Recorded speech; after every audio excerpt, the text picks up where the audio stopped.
Listo. Cuando Félix me invitó, dije, ¿qué charla voy a preparar? Porque obviamente Stack Builders, la mayoría son aquí programadores, obviamente yo también soy programador. Me pasó una anécdota, estaba en cuarto semestre de la carrera de Ingeniería de Redes de la Poli y ya saben que en ese momento no se tiene plata, ¿ya? Entonces era como que no se tiene plata ni para la pelada ni nada, entonces emprendí. Sí, creé una cosa que hasta ahorita eh, existe, pese a que ya no existe para mí, es que se llamaba proyectos de programación, ¿sí? Porque necesitaba plata, entonces me levanté por ahí una paginita, difundí, fui a pegar carteles en la Cato, en la Poli, en la Salesiana, y hacía proyectos estudiantiles a la gente vaga, a los estudiantes vagos. Era como que les hacía las típicas tareas de programación, así, ¿sí? Entonces, siempre me ha gustado la programación, sí, amo programar. Eh, Pienso que alguien que se dedica a hacking obviamente debe saber programar, si no, no confía en esa persona. Sí, entonces por ahí algunos lenguajes, frameworks que he manejado. Actualmente ya no me dedico a la programación, más me dedico a lo que es research, investigación, sí, pero igualmente se programa. Sí, entonces también manejo lenguaje ensamblador y esas cosas. Web Pentesting versus Active Directory. Aquí no vamos a ver nada de lo que es Pentesting infraestructura, porque no es tan interesante en realidad cómo se accede a la infraestructura de un servidor, etcétera, es a través de todos los ataques que vamos a ver aquí. ¿Sí? Entonces, ¿alguien ha escuchado antes de un Remote Command Execution, una ejecución de código remota? Perfecto. Sí, es una vulnerabilidad que básicamente permite ejecutar comandos dentro del sistema. Ya, súper grave. Listo.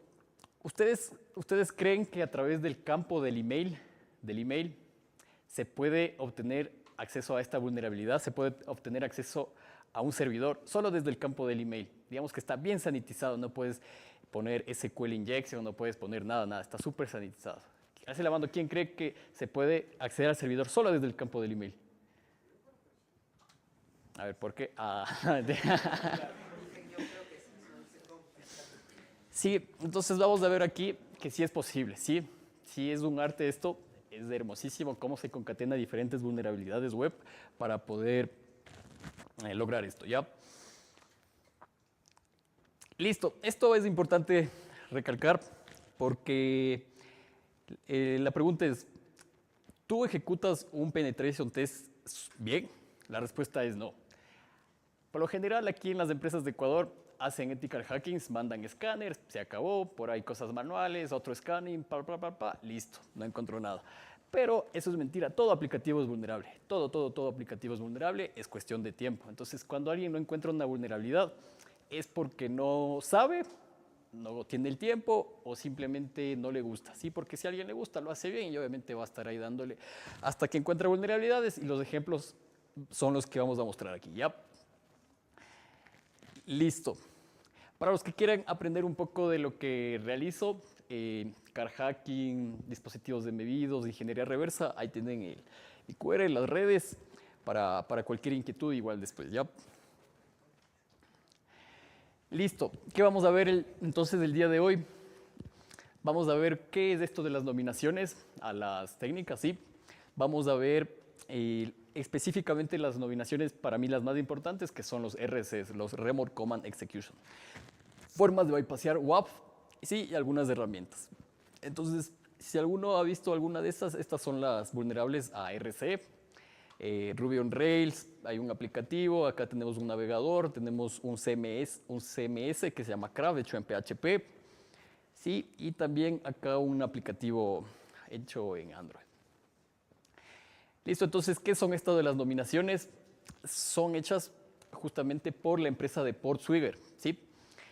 Porque para los que no conocen, Portswigger es la empresa creadora de una herramienta que todo hacker ético web utiliza, que se llama Bursuit. Sí, es un proxy web que te permite estar entre las peticiones que haces al servidor y el cliente, ¿sí? Entonces, básicamente ahí interceptas toda petición HTTP, de WebSockets, etcétera, ¿ya?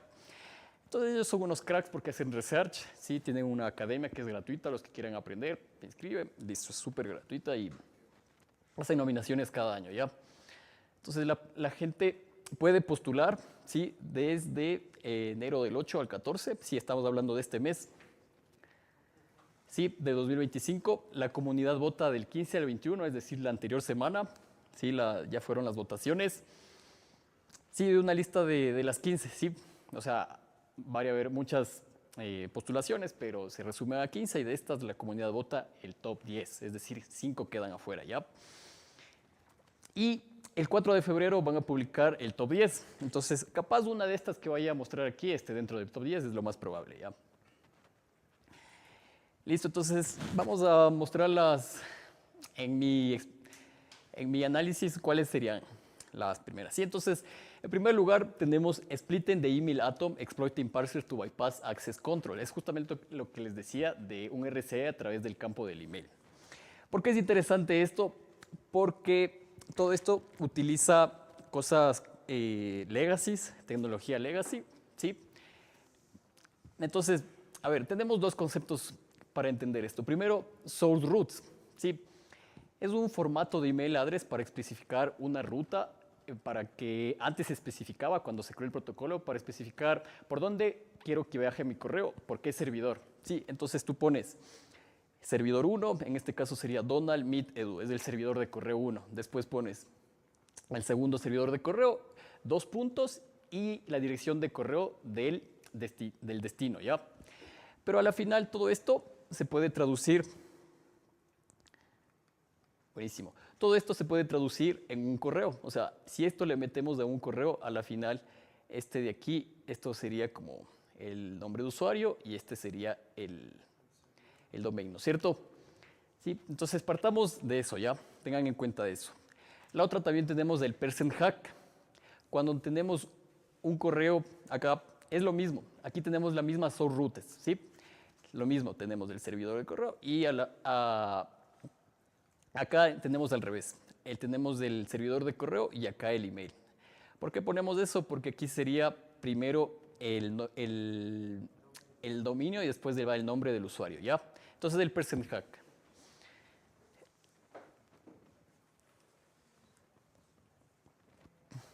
Perdón, me equivoqué. Percent hack es lo mismo, solo que el porcentaje es, en vez de porcentaje va el arroba, ¿sí? Listo. El que acá es el que les especificaba. Cuando tenemos un signo de admiración, ¿sí? En la mitad, ahí sí es al revés. Primero va el dominio y después el nombre de usuario.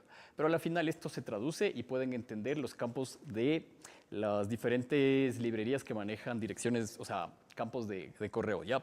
Entonces, esos son las 3 principales técnicas que nosotros tenemos que entender. Entonces, si aplicamos eso a lo que es Postfix 3.6.4, tenemos que este de aquí se reduce a este campo de aquí, ¿sí? Se reduce a este correo de acá, ¿sí?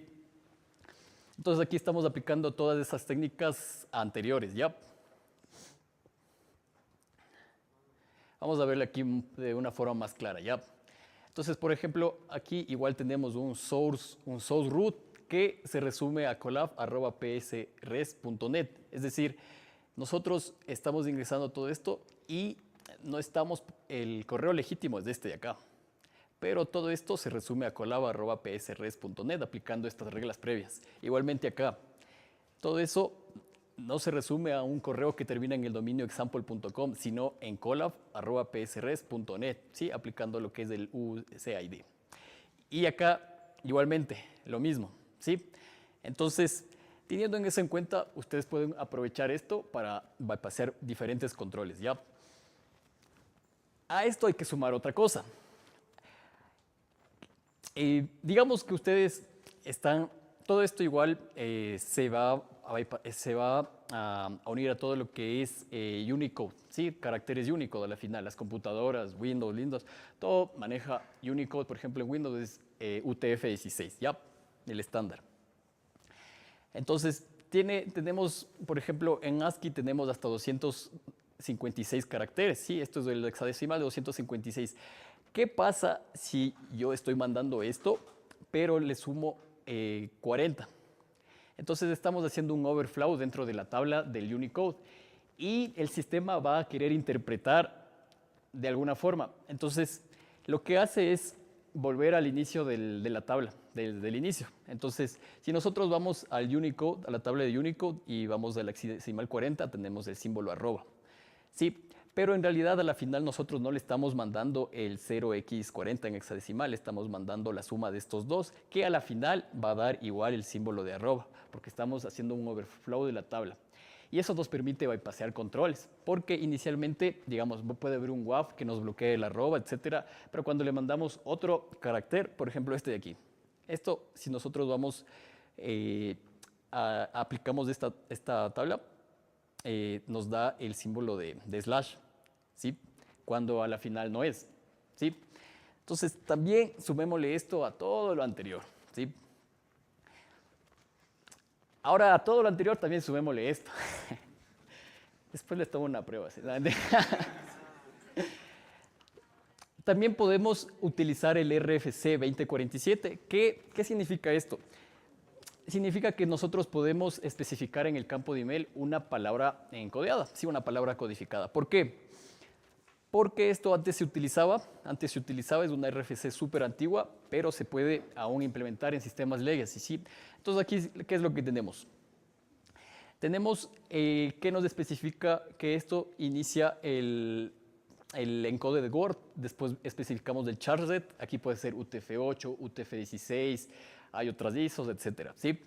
Después especificamos que viene el tipo de codificación, en este caso es Q-encoding, y aquí viene el código cifrado. En este caso solamente es en hexadecimal, ¿sí? La tabla que estamos parseando del UTF-8 hexadecimal. Y podemos el símbolo final de todo este encoded Word.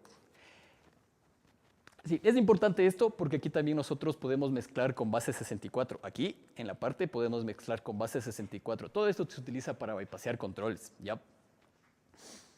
Listo. Entonces, por ponerles un ejemplo, toda esta línea de aquí, aunque ustedes no lo crean, se resume a esto. collabs@psres.net. Toda esta línea de acá, aunque ustedes no lo crean, se resume a esto. collab@psr.net, aplicando justamente esto porque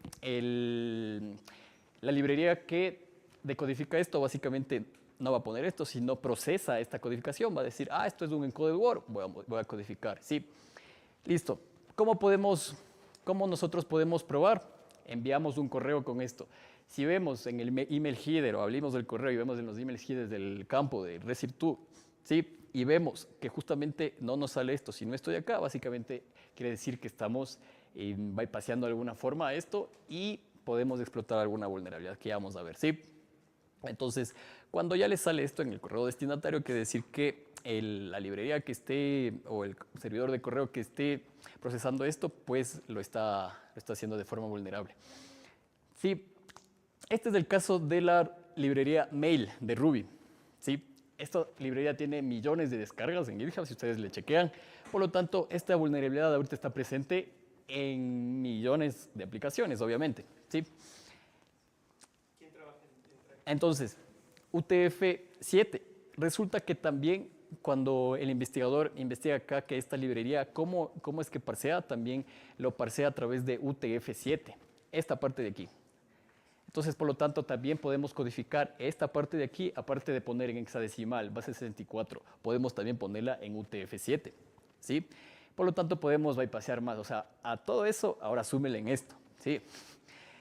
Entonces, todo este campo de aquí se resume a este email de acá, ¿sí? Entonces, a la final estamos inyectando más cosas. Ahora, aquí combinamos base 64 con UTF-7 para agravar más las cosas, ¿sí? Y ahí tenemos el resultado final. Listo.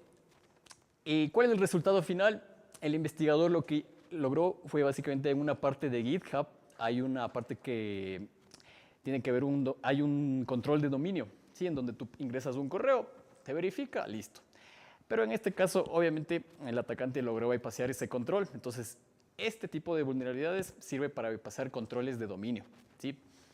Es decir, tú puedes poner un dominio arbitrario que GitHub te valida, ¿sí? No no va a ser de github.com o no va a ser de tu página.com, el dominio legítimo, ¿ya? Entonces aquí vemos un ejemplo. Aquí está todito eso, este es el dominio que finalmente obtiene GitHub, ¿sí? Cuando debería ser solo este. Listo. También lo mismo sucedió en Sendex, ¿sí? Lo mismo sucedió en Sendex, aplicando esto, y lo mismo se sucedió en GitLab, ¿sí? En GitLab también hay una parte que verifica el dominio. Listo. Ahora a todo esto, súmelen esto de acá, que se llama Punycode, ¿sí? Es una representación de la comunicación DNS, ¿ya? Del servidor DNS, ¿ya? Resulta que en Unicode, en Punycode, nosotros podemos iniciar con, la comunicación es así, ¿no? Como inicia todo con XN, guión, guión, y después vienen los caracteres alfanuméricos que queramos, ¿sí?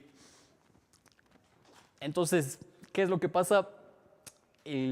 Justamente haciendo un fusing, se puede ver que, digamos, cuando alguien manda este de aquí, se traduce en esto. Cuando alguien manda esto de aquí, se traduce en esto. Es más o menos similar a lo de email, ¿sí? Pero en este caso es más grave porque nosotros podemos aquí mandar cosas y en realidad lo que se procesa después del proceso de DNS es otra cosa totalmente diferente, ¿ya? No vamos a entrar tanto en detalle porque hay demasiado por hablar, pero sin embargo aquí está la parte de Joomla. Joomla utiliza una librería que justamente convierte estos caracteres Punycode, es decir, esta conversión que aquí estamos mostrando lo hace esta librería IDN PHP Libra, el que lo hace Joomla. Ahora, ¿qué pasa? Joomla, como podemos ver aquí, escapa como email, tu F8, pero eso no va a ser imposible de bypassear, ¿ya? Entonces, ¿qué es lo que se descubrió? Se descubre que si alguien manda esto se resume a eso. Alguien que me diga qué es esta etiqueta. CSS, ¿no es cierto? Básicamente hay una CS injection aquí, una CSS injection aquí. Nosotros cuando tú mandas esto y esto ya recibe el sistema, estás haciendo una CSS injection, ¿correcto?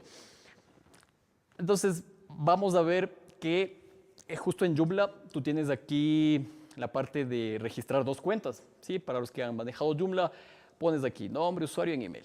Entonces, el ataque, ¿cómo consiste? Acá el primer email es el que inicia la apertura del CStyle para la inyección.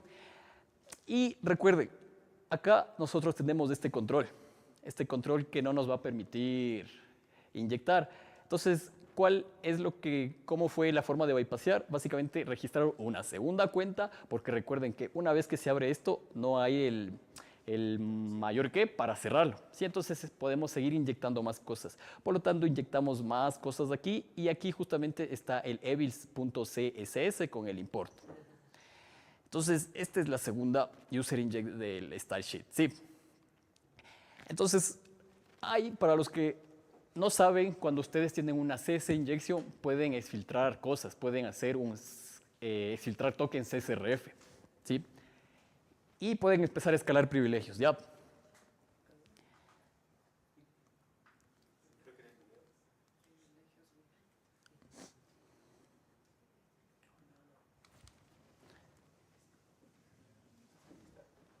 Listo, entonces, aquí vamos a ver cómo a través de eso se pudo the converter used the IDN. remota, ¿ya? It looks like a test string, right? But this is actually how it worked. Style one contains a malform Punycode. And then the admin template is then modified, and then you get RCE. Now, James said I should do a live demo. I wasn't as keen, but let's give it a shot. La exfiltración del token CSRF para después mandarle aplicar el SSRF y mandarle un link al admin cuando abra. Right, so on the left is the victim, so it's the admin on the left. On the right is the attacker. We've also got the exfiltrator running, and this is where the token will be extracted. So the attacker visits the page. I've pre-filled the data because we don't want to see me typing everything. And the email address contains a malform Punycode. So I get an error, and that error is just because I haven't configured mail on the server. And then you register a second account, and this is with the actual payload in that exfiltrates the token. So the two accounts are registered. Now let's log in as the admin and pray to the demo gods. Woohoo! Right.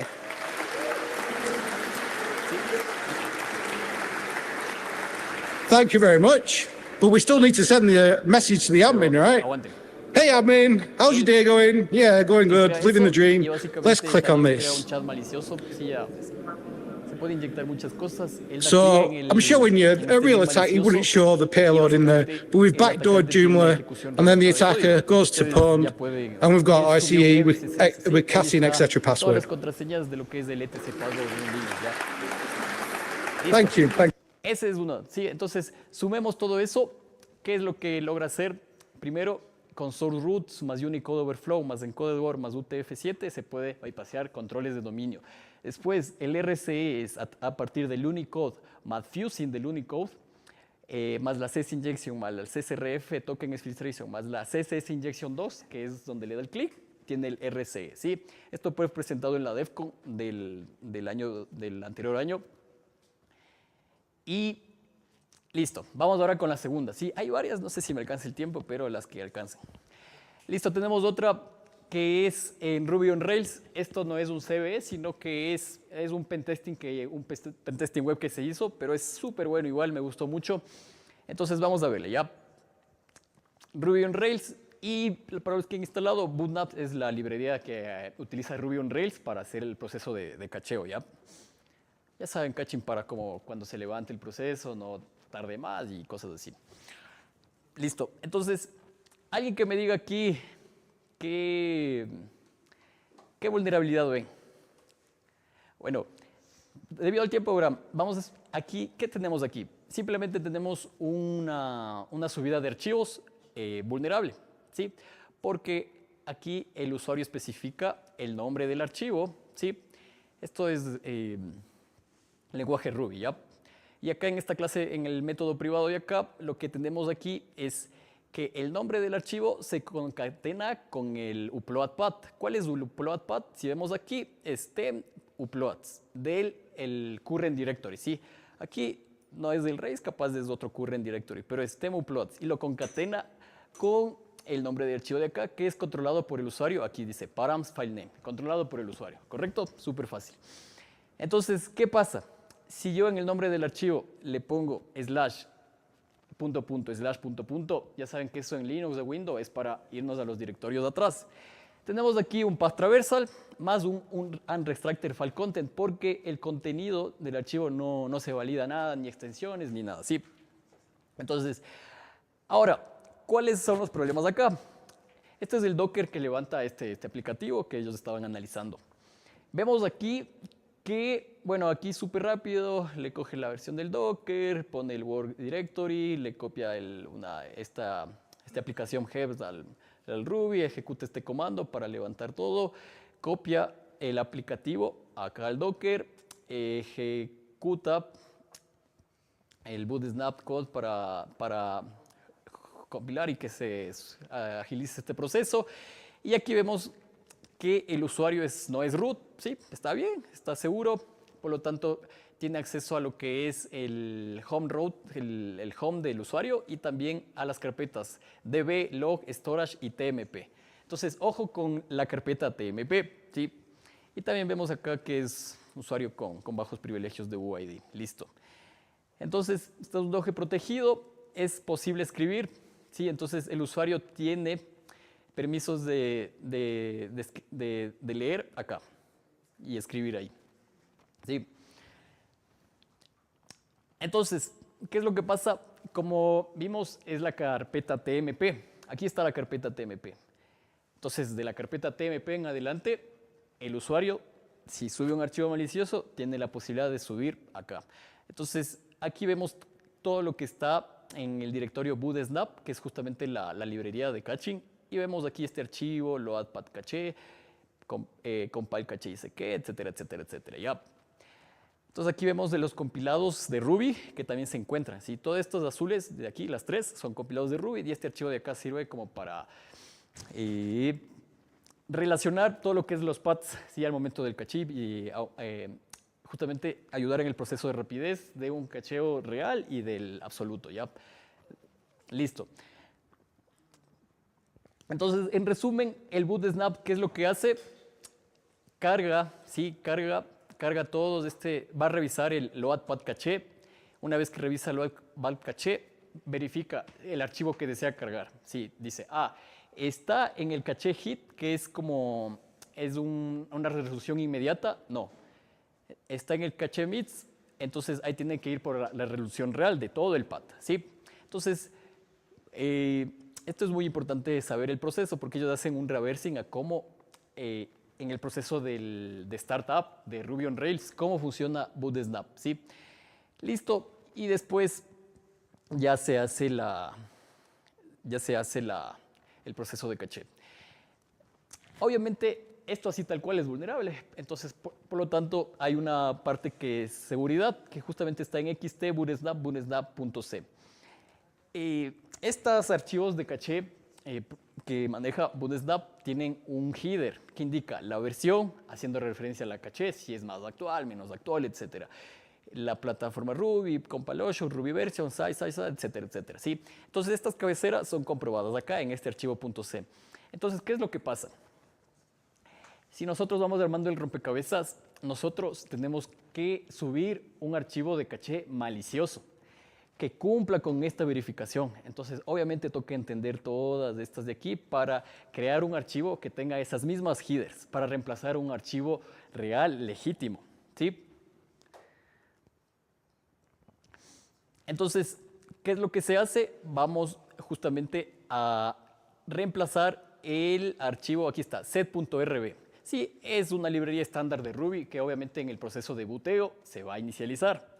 Entonces, esta es la que se va a escoger para hacer el espufeo.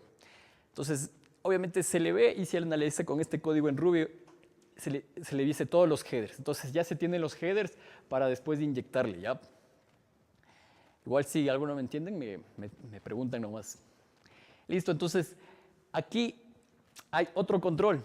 Hay otro control que cuando obviamente, esto lo pensó Ruby y dice, entonces vamos a implementar un control. Hay un control de hasheo. En el archivo de caché hay un control de hasheo, entonces verifica, ¿no?, que sea igual al anterior, ¿sí? Entonces, este de aquí es implementado igual por el atacante. Hace un reversing al algoritmo de hasheo para él también hacer el mismo hash y poner en el archivo, porque obviamente el archivo necesita también el hash, ¿sí? Si no mal recuerdo, déjenme ver acá. Sí, aquí está el hash. Este sería el hash. Sí, entonces el hash también necesita ser calculado, ¿ya? Listo. Y aquí está la parte del exploit. El exploit es un poco más grande, ¿no? Primero tiene 64 bytes que hacen algunas cosas, pero lo principal es aquí está la inyección de comandos. Nosotros estamos mandando al stdout de Linux a la salida por defecto, la salida del comando ID. Entonces aquí estamos ya inyectando comandos. Sí, porque recuerden que en el proceso de booteo, Ruby on Rails compila esto y lo ejecuta. Entonces, obviamente, el archivo malicioso le podemos mandar el comando que queramos y va a ejecutar. Pero no puede ser cualquier comando, sino que toca ser súper bien elaborado. Toca primero, después de ejecutar lo remoto, puede ser aquí, lo que sea, vamos a borrar el archivo malicioso primero, ¿sí? Y después nosotros vamos a poner el archivo correcto, es decir, el set.rb, ¿sí? Si no recuerdo era set.rb. Sí, set.rb. Y después, al final del archivo, ponemos el archivo legítimo. Entonces es una bestia, no mentira. Entonces, aquí sí construimos la caché válida para justamente después el header válido del archivo legítimo para que después Ruby on Rails bootee y no haga ningún problema, ¿sí? Y aquí ya estamos describiendo, aquí ya llamamos a estas funciones, a todas las funciones descritas anteriormente estamos llamando. Entonces, cuando se lanza el ataque, recuerden que en Ruby on Rails hay un archivo que se llama restart.txt que hace el reseteo de Ruby on Rails. Entonces, manda todo esto, el payload está igual en Ruby, manda. Entonces, ¿qué pasa aquí? Se descarga primero se sube, ¿sí? Recuerden que la vulnerabilidad era file upload, se sube el archivo malicioso y también se resube el tmpt.restart. Esto causa un reinicio obligatorio del aplicativo. Entonces, el exploit se carga en memoria, se ejecuta y aquí tenemos el código remoto. Sí, aquí está el UID. Esta es una prueba de concepto de ejecución de código remoto. Entonces aquí está el UID 1000, que es justamente del usuario que está dentro del Docker, ¿ya? Entonces, súper interesante, ¿sí? Súper interesante. Entonces, vamos a puntuar esto. En resumen, ¿qué se hizo para esto? Teníamos un path traversal con un unrestricted file upload. Tenemos también aquí un reversing del boot snile file, ¿sí? Básicamente, ¿cómo funcionaba esta librería? Replicar la función hash que realiza igual esta librería de him y crear el archivo malicioso y después subirlo, ¿sí? Entonces, todo esto se concatena, ¿sí? Entonces, súper bien. Listo. Si me preguntan nomás cualquier cosa, ¿ya? Listo, tenemos acá el otro, este es el tercero. Vamos bien de tiempo, listo.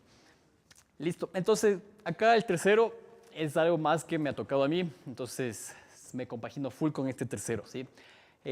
Bug Bounty, este es un Bug Bounty, no es un pentesting, sino que es como, hay plataformas de Bug Bounty que reportas vulnerabilidades a los afiliados del programa de Bug Bounty y te pagan. Puede ser desde $200 hasta $100,000, ¿sí? Entonces en este caso estamos hablando de un bounty de $5,000, ¿sí? Buenísimo.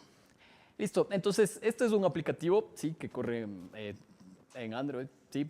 Y se llama esto de aquí. Sí. Pilsener dice. Listo, entonces, ¿qué es lo que pasa aquí?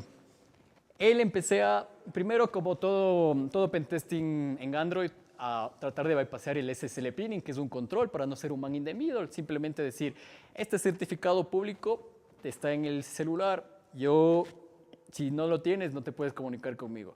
Entonces, obviamente hay formas de bypassear mediante FRIEDA, juqueo, etcétera, el SSL pinning y puedes hacer un man in the middle para empezar a juquear funciones. Resulta que este aplicativo no tenía eso, ¿sí? Tenía algo más difícil, o capaz más fácil, bueno, en realidad más difícil, que tenía un cifrado custom, pero bien difícil. Sí, todo esto igual es un RC, todo esto que vamos a hablar es RC. Entonces, lo que vemos de acá es del cifrado custom, ¿sí? Él básicamente está interceptando ahí con un proxy y tenemos el cifrado custom. Listo. Él utiliza una herramienta que se llama Universal AES Hooker. Los que quieren meterse al mundo del pentesting en mobile, en Android, etcétera. Esto es súper bueno para todo lo que es reversing del AES, del proceso de cifrado de AES, ¿sí? Cuando está hecho con Java. Ya, ahí le pueden buscar. Entonces, él utiliza esto. Aquí está AES.js, lanza y obtiene este payload de acá. Adicionalmente, vemos aquí que la función .a es la función que se cifra. Sí, la A de AES es la que cifra, ¿ya? Aquí vemos algunas cosas que sí en texto plano, pero en realidad acá hay unas cosas como cifradas, ¿sí? Vemos igual cosas en texto plano, cosas cifradas, pero en general no se puede hacer mucho con eso, ¿ya? Listo. Entonces, esto es en el proceso de inicio de sesión del aplicativo, ¿ya? Tenemos que se descubre que es un intercambio de llaves custom, utilizando un protocolo custom, que por lo general las empresas hacen. De hecho, a ustedes que son programadores siempre hacen sus cifrados custom, que yo vengo y los rompo. Es que en serio, todo es reversible. Sí, cuando es simétrico, es todo reversible. Sí, por eso no se recomienda esto, sino se recomienda cosas asimétricas, aparte del SSL, ¿no? Listo, entonces aquí tenemos una cookie, listo, y tenemos otra x.cookie, ¿ya? Entonces, ¿qué es lo que pasa aquí? Acá toca empezar a hacer un proceso de reversing para empezar a descifrar todo lo que está pasando en el aplicativo, ¿ya? Entonces, resulta que el 1 simplemente no hace nada, está ahí por estar. El siguiente dígito es una llave temporal que crea desde el lado del cliente, ¿sí? Una llave randómica temporal. Tenemos acá el tamaño de una llave es 2.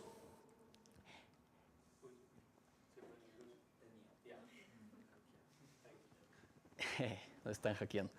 Y acá tenemos, lo siguiente tenemos el vector de inicialización, ¿sí? Estamos hablando de un cifrado AES. El vector de inicialización, ¿sí? De la llave 2. Y después tenemos este de acá, en cambio es el vector de inicialización que desencripta todo el body del HTTP, ¿ya? Y al final tenemos acá un control de hash HMAC para validar la integridad, ¿ya? Teniendo esto en cuenta, aquí tenemos la llave 2. Entonces, ¿qué es lo que pasa? El cifrado lo que hace es sacar la llave con la primera llave. Esta llave la descifra con la primera llave, ¿sí? Y después ya tiene la segunda llave y esa procede a descifrar el body, ¿sí? En sí no es tan complicado. Entonces, ¿qué es lo que pasa? Va el hacker, dice hello, el servidor envía unas configuraciones que se guarda, que es la cookie 1, es la cookie de acá. Esta, la primerita, ¿sí? Son configuraciones para el lado del cliente. Después lo que hace es xcookie, una dummy key random, la key número 1.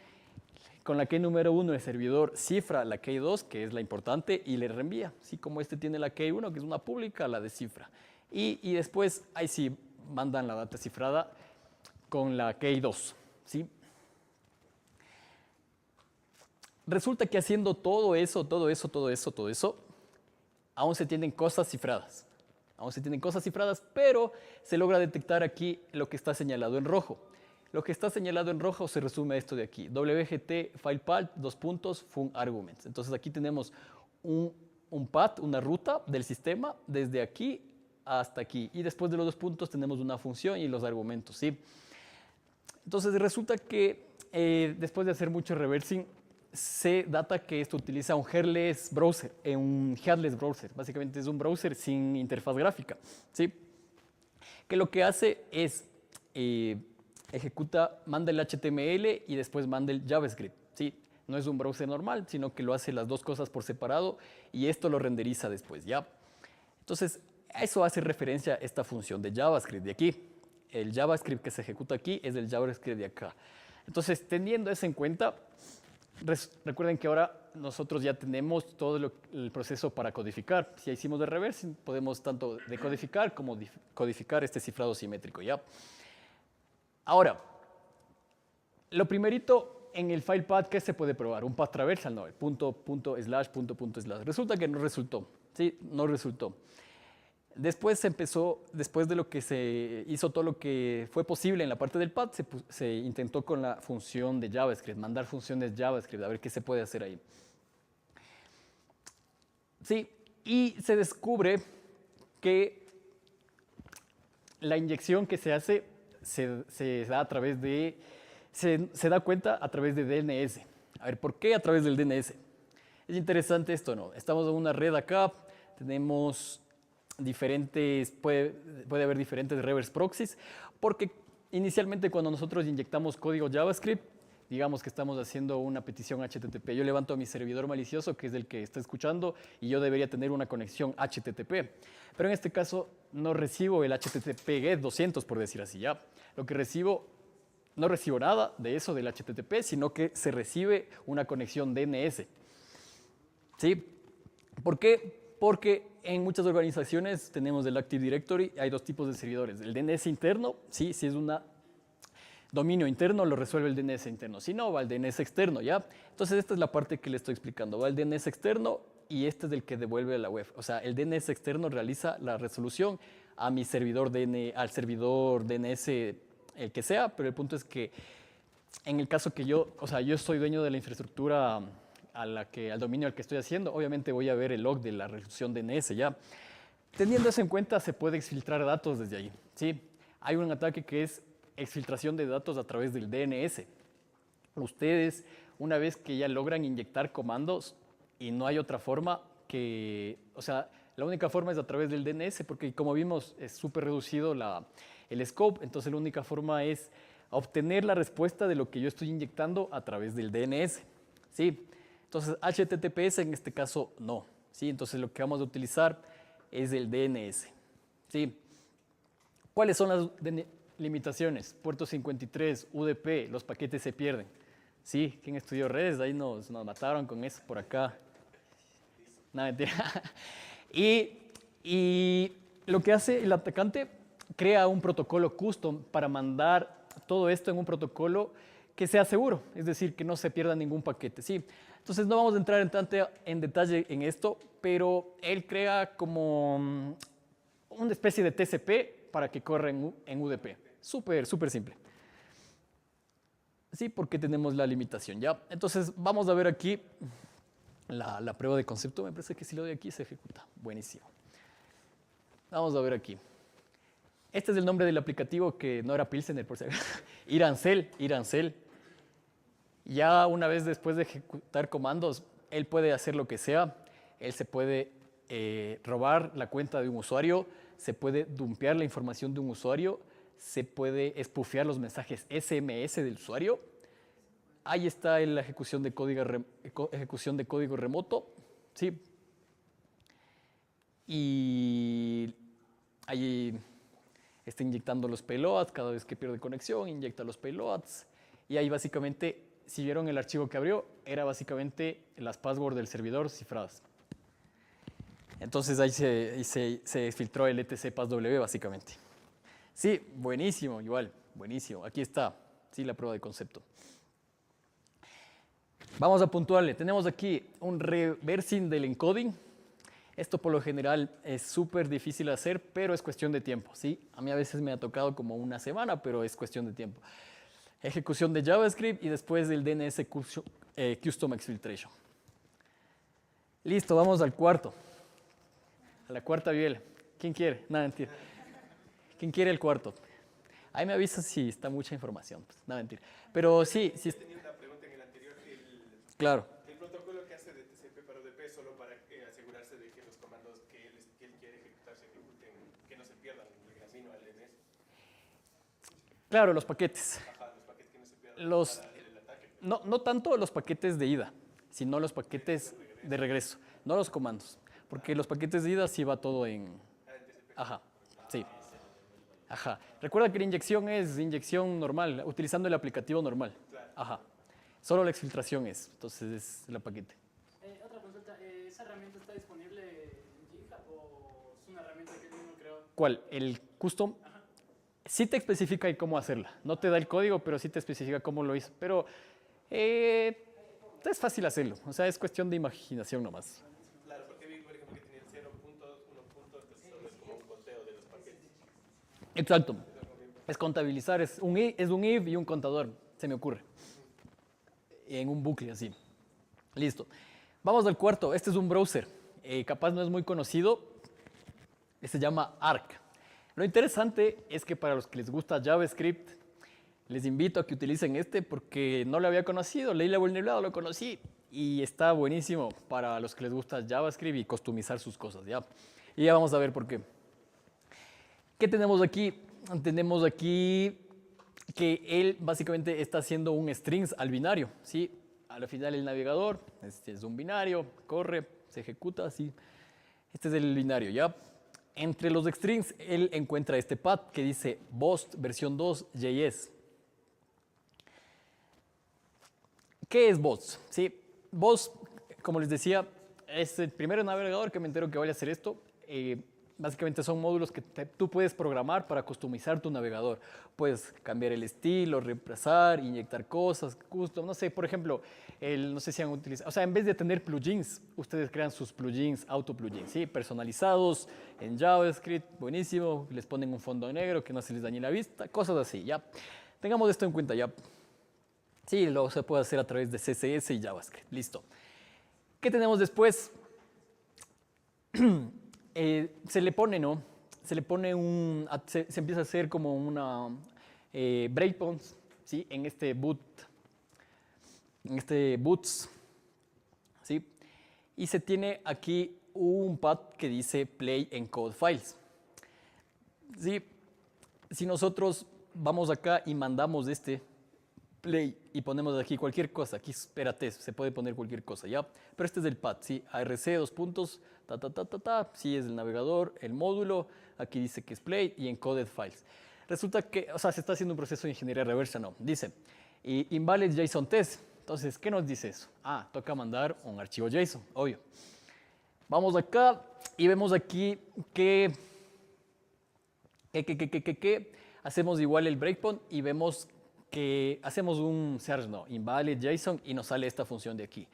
Resulta que aquí leemos un invalid bost config, es decir, lo que toca mandar es un archivo .conf de esta librería. Sin embargo, igual se intenta como mandar cosas para ver qué mismo toca mandar, ¿ya? Y aquí se manda y dice invalid bost config. Entonces, consultando más, obviamente se hace un breakpoint, ¿sí? Y se obtiene que este archivo, este .com en realidad toca mandar 3 tipos de archivos para crear el feature de este boss module cuando él están utilizando, ¿sí? Tenemos el content.js, que es el código donde está el JavaScript, lo que ustedes programen, la feature que ustedes desean, el config.json, que ya vamos a ver que este no sirve para nada, y el manifest.json, que es donde ustedes ponen los permisos. Sí, entonces, ¿qué pasa? En el config.json se puede poner lo que sea. Tú puedes mentir aquí, decir que esto es un plugin para que estés más sano, instálalo. Manifest.json justamente es lo que declara los permisos, ¿sí? Y tiene acceso a todo. Entonces, obviamente, ¿qué estoy tratando de decir?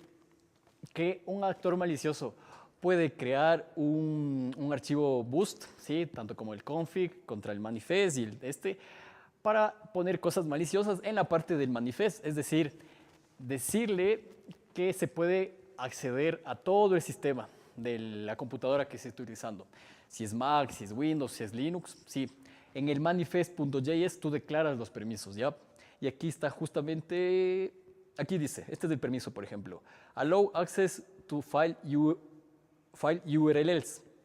Entonces aquí estás permitiendo, esto por defecto no solamente es a todas las URLs, sino es a todo el sistema de archivos de todo el computador, ¿ya? Acá tenemos ya el archivito que se está mandando justamente como prueba de concepto. Este vendría a ser lo que sale en el config.json, es lo que sale aquí. Y aquí esto es para instalar. Digamos que esto puede hacer un custom y lo compartes con las personas para que lo instalen, ¿ya? Así funciona esta cosa, o a su vez es para que tú mismo lo tengas, tú mismo lo instales. Resulta, si nosotros vemos acá, esto se instala en este path que dice boost. Es decir, toda esta carpetita que contiene todo esto se instala en este path, ¿sí? Entonces, aquí hay una palabra que dice UXDCS que ya la vamos a mencionar en la siguiente diapo.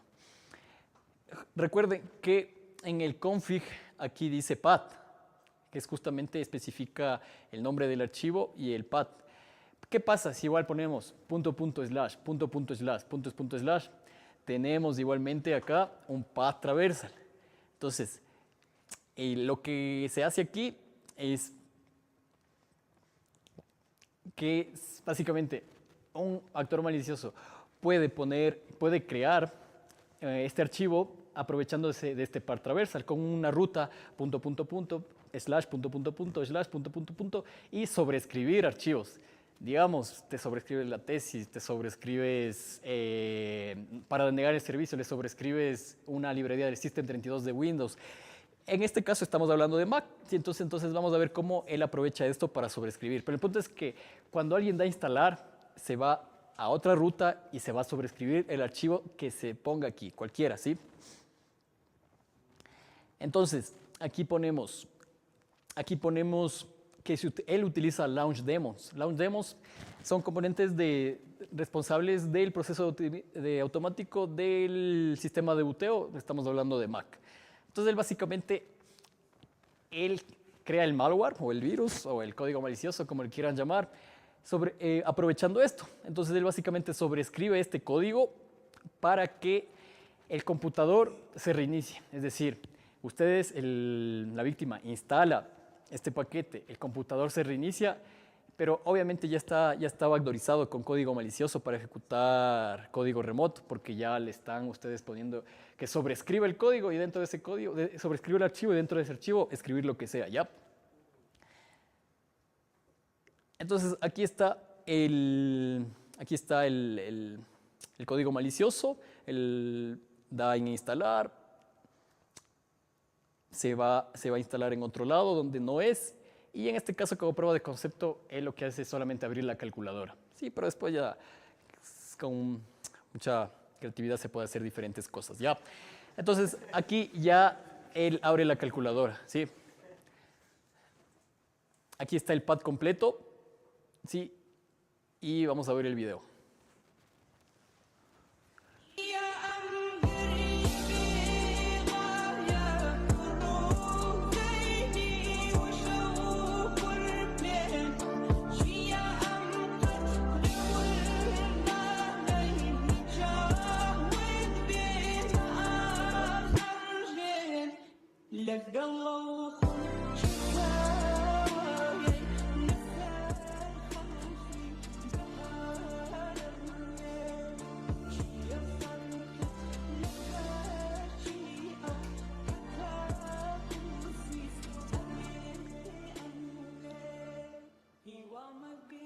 Él también afectó el wallpaper y la calculadora. Sí. Entonces, ahí está la prueba de concepto. Sí, buenísimo. Una obra de arte completa, ya. Vamos a sumarizar esto. Tenemos el pad traversal, más el unrestricted value plot, más encontrar una forma de cómo hacerlo esto a un clic. No les expliqué esto, pero él descubre como empieza a estudiar mucho este navegador y encuentra una forma de que solo con un clic se dé, porque tal cual como lo hizo es como que vale hacerlo con más de 2 clics porque toca ponerle instalar, aceptar, etc. O sea, el usuario tiene que dar clic en la URL maliciosa. Digamos, yo te mando por WhatsApp, por correo, das clic y después le das clic en instalar. Son 2 clics. Pero él lo logró en un solo clic. Ya. Listo. Vamos con otra. Listo. Entonces, este de aquí es un poco más fácil. Tenemos aquí los ANSI. ¿Cómo es que procesan nuestros computadores los caracteres ASCII? ¿Sí? Tenemos 2 formas. La mayoría, o sea, actualmente todo se utiliza con Unicode 16. Estamos hablando de Windows, lo que sea. Sí, pero hay diferentes, hay otro tipo que antes se utilizaba. Entonces, ¿qué es lo que primero se utilizaba? Se utilizaba ANSI para procesar. Actualmente se utiliza UTF-16 y este de UTF-8 está en beta desde 2019, pero el original que se usa por defecto es este. ANSI hace referencia a todo este conjunto de lenguajes. Recuerden que antes de UTF no existía esta agrupación de, digamos, diferentes lenguajes, que el chino, que lo otro, ¿sí me entienden? Entonces, por lo tanto, en ANSI había diferentes grupos, digamos, para el turkish, para el arábico, para el lenguaje japonés, son diferentes letras. Nosotros el que utilizamos es el 1252, aquí las letras normales, ¿no? ¿Sí? Entonces, nosotros utilizamos el 1252, ¿sí? Esto estamos hablando de antes del 2000, que se ocupaba el ANSI. Ahora, ¿qué pasa si les digo que todavía las computadoras pueden procesar ANSI? Obviamente sí, las computadoras actualmente pueden procesar ANSI, claro que sí. ¿Por qué? Por cosas de compatibilidad, para que programas no se crasheen, etcétera, ¿ya? Si aprovechamos de esto maliciosamente, podemos hacer un millón de cosas y gracias a esto de aquí se descubrieron full CVEs. Estamos hablando en servidores Apache, en la parte del PHP CGI, etcétera, ¿ya? Entonces tengamos en cuenta eso, ya el ANSI, ya, listo. Esto corrí justamente hoy para venir a mi computadora y lo comprobé. Mi computadora es compatible, es una Windows 10, 1252, ¿sí? Es el paquete del código, ¿sí? La agrupación. Tenemos acá igual lo compruebo a través del regedit y también tenemos 1252, es decir, estamos utilizando esta de aquí, Western European Language del ANSI. Algo ya obsoleto. Ahora, ¿quién ha trabajado con APIs de Win32 antes? Buenísimo. Lamentable. Sí. Yo siempre me pregunté, no sé si tú te preguntaste por qué terminaban con una letra. A, W. Y ha sido por esto, ¿cacha? Porque tenemos dos formas de llamar al nombre de la API, ¿sí? O sea, de llamar a la función con este nombre. Mediante ANSI es con la A, ¿sí? Esto más se utiliza en lo que es desarrollo de malware, explotación binaria, ¿ya? A bajo nivel. Y cuando termina el nombre de la función, o sea, que para resumirles esto, la API tiene un conjunto de funciones y puede ser que esta sea una de estas funciones. Hay diferentes APIs de Windows, sí, el kernel, el NTDL, etcétera, etcétera. Y la otra forma es con la W, que hace referencia a White Character del Unicode API, ¿ya? ¿Qué pasa? Cuando nosotros le mandamos con Unicode, que es lo normal, el funcionamiento, la variable de entorno hello nos devuelve, en ANSI también nos devuelve hello. Pero ¿qué pasa si no mandamos caracteres alfanuméricos? Ahí sí cambian las cosas. Cuando en Unicode yo mando esta parte de aquí, que está como unos caracteres que no son alfanuméricos, mezclados con alfanuméricos, Unicode me devuelve justamente lo mismo. Pero ANSI, si yo le mando acá este de aquí, yo le mando ANSI me devuelve BP78, algo más, 8. O sea, no me devuelve el carácter original. Es decir, yo le inyecto una cosa y me devuelve otra. Esto sirve mucho para bypassear controles y a partir de aquí se descubrieron muchas vulnerabilidades. ¿Ya? Todo esto estamos hablando del 2024, ¿ya? Todas estas técnicas que fueron descubiertas. Entonces, si ustedes se van a WordsFit Mapping, mapean, ponen el conjunto de su lenguaje, en este caso 1252, ustedes también deben tener 1252, y ponen aquí, por ejemplo, 221E, que es del Unicode, van a mapear y ven que en ANSI es el 8. ¿Sí? Es decir, empiezas a descubrir que cuando tú pones un carácter, el ANSI en ANSI es otro carácter. Sí, entonces aquí tenemos una vulnerabilidad que tenemos del CVE 2024-4577. ¿Sí? Afecta a todas las computadoras que están con este código. La nuestra no, porque no es de japonés, pero es la 932, 936, 950, etc. Cuando se le manda este carácter, el Unicode 00AD. ¿Por qué? ¿Por qué? Resulta que había un RCE en el gestor del PHP CGI de Apache, que era una vulnerabilidad del 2012, que básicamente tú le mandabas, si mal no recuerdo, era este de aquí. Tenías ejecución de código directamente en el servidor. Recuerden que esto ejecuta código, aparte del servidor PHP, este gestor. Entonces tenías ejecutación de código remoto. ¿Y qué hizo? ¿Cuál fue la sanitización? Básicamente sanitizar que no exista guiones. Eso fue la sanitización. Esto fue en el 2012. El año pasado, en el 2024, utilizando este proceso de que en ANSI tenemos diferente, básicamente inyectando este payload, nosotros si esto le transformamos en la tabla de acá, nos va a dar que es un guión, este de aquí es un guión. Por lo tanto, vamos a poder ingresar de nuevo y la vulnerabilidad se va a volver a abrir, y es lo que pasó, y obviamente salió esta nueva vulnerabilidad, que es la misma vulnerabilidad, pero bypassando el control con ANSI. ¿Sí? Súper claro. Listo. La prueba y ya vamos a ver. Entonces, buenísimo. Esto es el control y este control se bypassea con ANSI.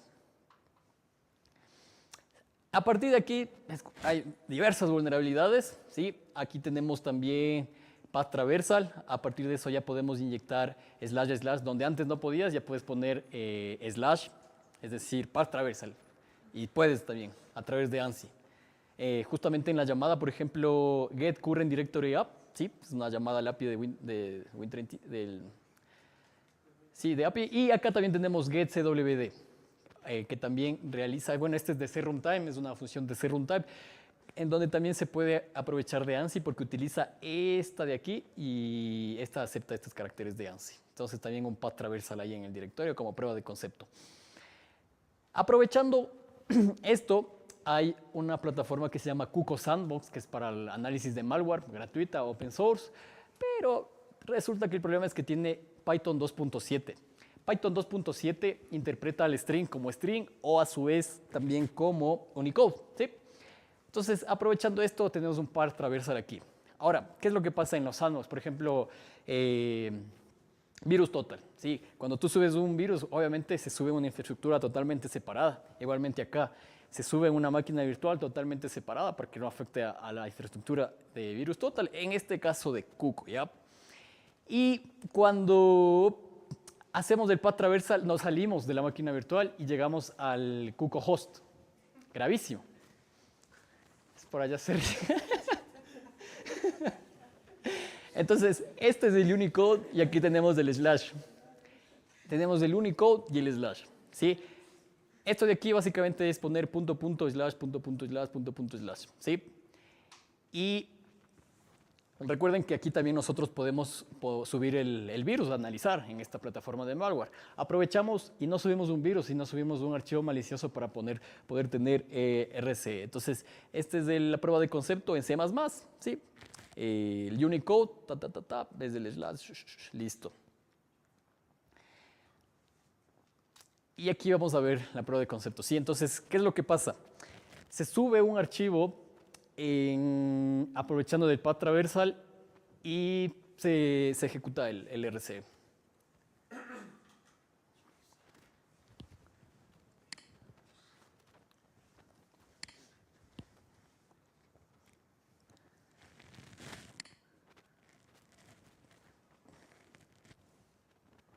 Sí, ahí está para la shell reversa, el exploit.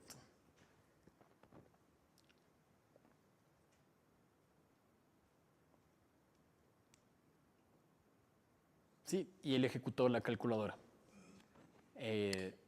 dentro del Cuco host que tú instalas. En este caso como prueba de concepto. Sí. Sí. Sí, por lo general el hacker hacemos las pruebas de concepto con calculadora. Una vez igual hice una DLL injection y le abrí la calculadora. Listo. Subamos, tenemos el worst fit. El worst fit es básicamente esto del Unicode, el problema del Unicode. ¿Sí? La peor calza, sí, porque ya no tiene de otra que calzar.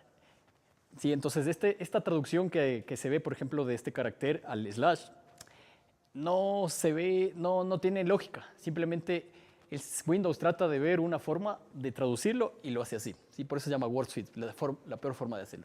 El par travestor más un restrictor más un deploy, ahí tenemos el RCE. Me parece que esta es la última. Bueno, ahí vemos si hay el tiempito. Listo, entonces tenemos acá un CMS de PHP, escrito en PHP, es craft. ¿Sí? Resulta que cuando mandamos el server a RGB en PHP, ponemos por línea de comandos, se trasladan nuestras variables. ¿Sí? Digamos que ponemos el archivo PHP, espacio variable, espacio variable, espacio variable. Eso obviamente va a unas variables. Pero ¿qué pasa cuando nosotros le mandamos por HTTP? Acá me faltó decirles, esto de aquí, esto de aquí viene habilitado por defecto. Este de aquí, Register RC RGB. Esto viene habilitado por defecto. ¿Qué es el registro? Básicamente habilita que tú inyectes por HTTP y obviamente también se traslade a variables. ¿Sí? Eso hace. Por lo tanto, obviamente la remediación sería deshabilitar esto. Pero vamos a ver por qué es peligroso. ¿Sí? Esto viene por defecto habilitado ya en este CMS.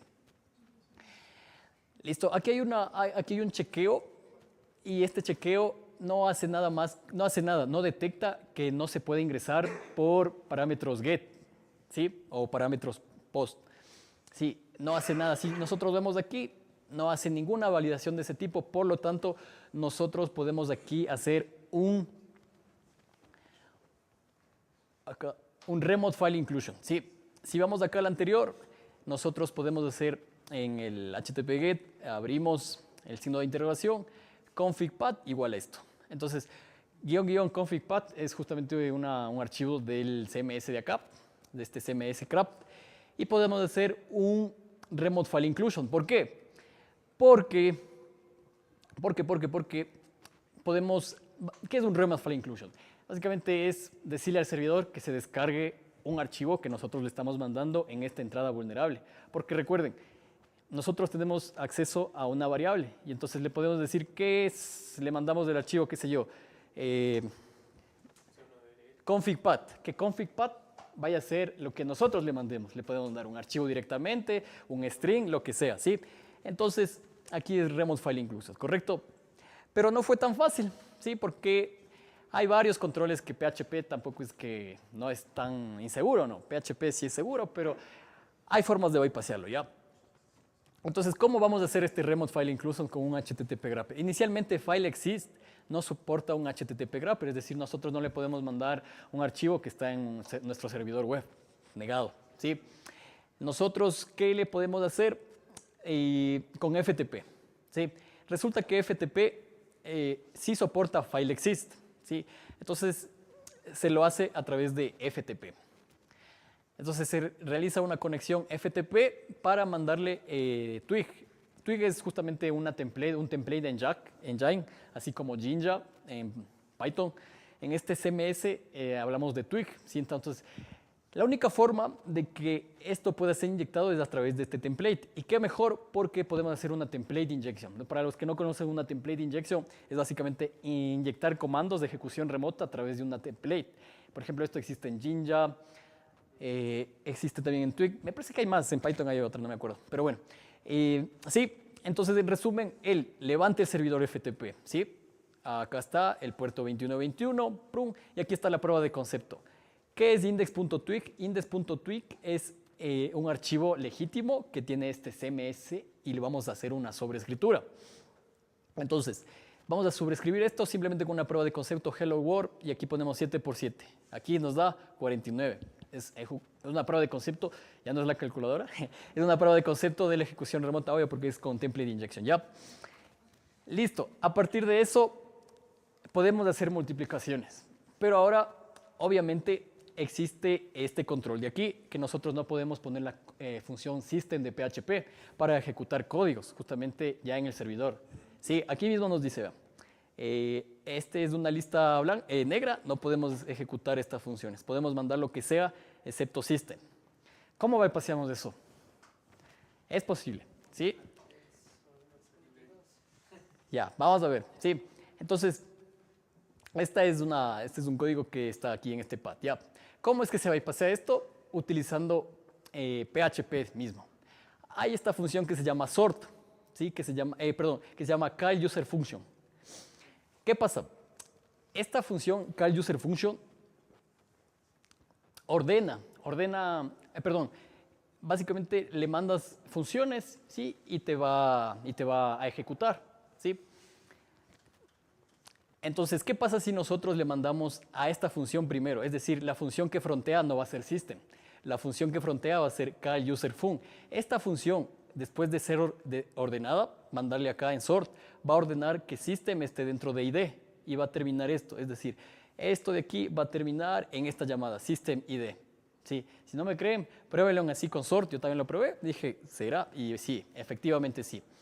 Ordena la función system para que tenga la función y su argumento y listo. Esto se manda y aquí está la ejecución remota de código. ¿Sí? Buenísimo, buenísimo. Esas mentes buenísimas. Entonces, sí, ¿cuál es la conclusión? Actualmente hay muchos aplicativos web que utilizan esto. La remediación, obviamente, si no se puede parchar, pues deshabilitar este register argc-arb. Entonces, como resumen, tenemos un remote file inclusion más el bypass del PHP por TS. Y listo, por último, ya es unos 2 minutitos más de bypass de WAP.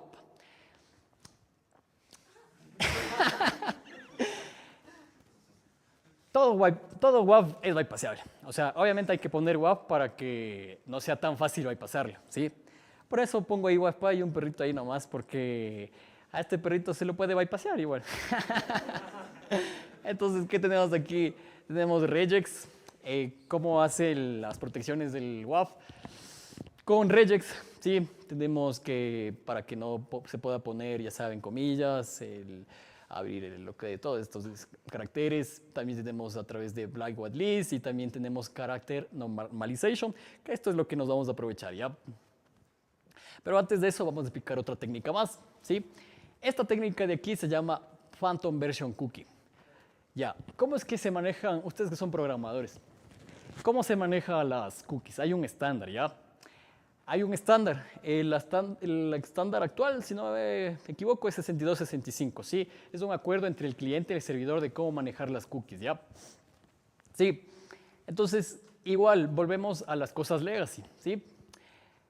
Vemos que si vamos al RFC 2109, tenemos la versión 1. La versión 1 es una forma igual que se utilizaba antes para manejar la comunicación de cómo entenderse entre cabeceras, ¿ya? O sea, las cabeceras, ¿ya? Entre el cliente y el servidor. Esta era la versión 1, que puedes poner un dominio y un path. El dominio básicamente puede especificar que esta cabecera solamente puede ser legítima si viene de este dominio. El path igual, esta cabecera solo puede ser legítima si viene de este path, etcétera, de dicho dominio. ¿Sí? Entonces, teniendo en cuenta eso, aquí se define esta cookie. Sí, esto estamos hablando de navegadores antiguos. Ahora, ¿qué pasa? Es el mismo problema. Actualmente hay servidores que soportan esta versión 1 justamente por el tema legacy, para que no se crashee cosas, para que todo cliente, celular, dispositivo, browser pueda seguir funcionando y no se crashee, ¿sí? Entonces, ¿qué pasa si nosotros a la cookie le especificamos que no queremos la especificación RFC actual, sino vamos a utilizar la 2109, le ponemos versión igual a 1? Y listo, el servidor ahora ya no va a utilizar esta RFC, sino va a utilizar esta RFC. Por lo tanto, todos los WAPs están hechos para esta RFC. Esta de acá, nadie nunca se le imaginó que obviamente puede haber comunicación en otro idioma, por decirles así, ¿ya? Entonces, se puede aquí inyectar caracteres. Entonces, como vamos aquí esta es la cookie. Aquí puede ser la cookie de sesión, la cookie lo que sea, es la cookie foo. Y aquí está eval test, ¿sí? Aquí está una que es básicamente lo mismo. Eval es en JavaScript para ejecutar esto de acá. Y aquí está lo mismo, pero codificado ahí, ¿ya? Entonces, esto el WAF no lo va a detectar, ¿sí? Lo va a pasar así, sin ni siquiera revisarlo, ¿sí? Lo va a pasar sin ni siquiera revisarlo. Entonces, esa es una técnica de las que quería mostrar, que igualmente fueron dadas en el 2024 descubiertas. Ahora vamos a esta, que es la más común, ¿sí? Character Normalization. ¿Cómo es que el WAF funciona? ¿Ya? El WAF lo que hace es, cualquier entrada que se le mande, va a decodificarla varias veces, en un promedio de unas 10 veces, o sea, normalizarla. Sí, digamos que está codificación de URL, le codifico de nuevo, unas 5 o 10 veces, ¿sí? El WAF va a decodificarla, ¿sí? Justamente porque nosotros podemos inyectar payloads, el que les decía, el punto, slash, para el path traversal lo podemos codificar varias veces en URL, ¿sí? Entonces el WAF lo que hace es decodificar todo esto, ¿sí? Ya. Y después de que decodifica, ahí se aplican las reglas. Ahí se aplican las reglas del WAF, todo lo que es el regex, cosas así, ¿ya? Entonces, teniendo en cuenta eso, vamos a ver esto de acá. Antes de eso, en JavaScript se utiliza estas funciones, estos events, ¿sí? Que pueden ser ejecutados sin la necesidad de la interacción del usuario. Por ejemplo, alguien que me diga un event que se ejecute sin la interacción del usuario en JavaScript. Bueno, onFocus, hay muchos, ¿ya? OnError, cosas así, sí, hay miles. Bueno, no miles, pero hay unos cuantos, ¿ya? Entonces, eso se utiliza acá, ¿ya? Ahora, ¿qué es lo que se ve aquí? Se ve aquí que es justamente esta función event o error, que nosotros le podemos asignar a una función maliciosa, por ejemplo, un XSS, lo que sea. En este caso solamente está en verde así normal, ¿ya? Y nos da un 403. Acá el WAF también nos da un 403 porque estamos poniendo que el onFocus, aquí básicamente es el cerrar comillas, ¿sí? El mayor que, lo va a detectar porque va a hacer este proceso de normalización el WAF, ¿ya? Y lo va a hacer así hasta que, ¿qué pasó aquí? Nosotros lo codificamos lo mismo, pero lo hacemos 10 veces. Después 10 veces resulta que el WAF logró bypassear. ¿Por qué? ¿Por qué se logró bypassear? Porque básicamente el WAF nunca va a llegar a analizar nuestro archivo, nuestro payload malicioso. Nunca va a llegar a analizarlo, ni siquiera lo va a ver, porque nosotros ya estamos cerrando aquí con el mayor que, estamos cerrando, ¿sí? Entonces, cuando hace un proceso de normalización, lo normaliza de forma incorrecta, ¿sí?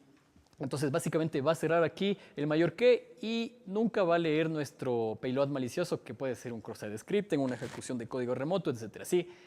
¿Entendido, no es cierto? Aplicando esto es lo que se puede ver, qué forma se puede utilizar. Se puede utilizar name entities, ¿sí? Se puede utilizar X-numerics entities en la parte de la codificación, se puede utilizar UTF-8, UT16, todo esto se puede utilizar para justamente bypassear esta normalización, codificándole varias veces en estas formas. Aquí vemos el número de codificaciones y aquí vemos los WAPs y aquí vemos, sí, por ejemplo, si Akamai tenemos aquí 10 veces, por ejemplo en UTF-8, bypasseable, Imperva, Cloudflare, Fluff, F5, Barracuda, FortiWeb, Security, con UTF-16, TCC. Sí, simplemente es hacerle un fusing hasta cuántas veces tenemos que codificarla utilizando estos procesos, este charset, y ahí lo logramos bypassear ya. Listo, y con esto ya terminamos. Son herramientas que se utilizó durante todos estos RCS, ¿sí? Sequential Import Chaining, que es la que te permite hacer una exfiltración de los tokens SRF mediante CC Injection. Tenemos acá el Shasher para probar vulnerabilidades en el navegador web, para, digamos, probar tu payload de cross-site scripting. Simplemente, digamos que quieres ponerle en el eval, es tu base vector, le mandas ahí los datos, ¿sí? El dato es el fusing, full datos, esto ya lo automatiza para que no lo hagas manual y te va dando los logs de cuál es el resultado, Entonces ahí puedes ver si tu cross-site scripting fue correcto o no. Mapping, esto es del Unicode, del ANSI, perdón, ¿sí? Para ver si pues, esto simplemente te grapea directamente el ANSI. Y conclusiones, estas vulnerabilidades, la mayoría, bueno, la mitad son debido a compatibilidad con cosas antiguas, ¿ya? Debido a que los servidores todavía soportan cosas antiguas, se ha descubierto este tipo de cosas. Hay más por descubrir, pero también se ha habido framework, por ejemplo, lo que es el CMS del PHP, ¿sí? Vulnerabilidades lógicas, tecnologías legacy, igual con esto de acá. Y sí, la mayoría de casos terminan en RCE. Por lo general, en los pentesting que se hacen aquí en Ecuador, es un fracaso total, ¿sí? Es un fracaso total. Hay muchas veces que se encuentra un file upload, pero se deja hasta allí. Se tiene que indagar más, ¿sí? Cuando hay un file upload, un file traversal, es muy probable que exista un RCE, como lo vimos. Y listo, chicos. Muchas gracias. Ahí si quieren buscar las redes, ahí está. Ahí está un canal de YouTube donde subí igual una prueba de concepto de esto. Entonces, eso, chicos. Muchas gracias.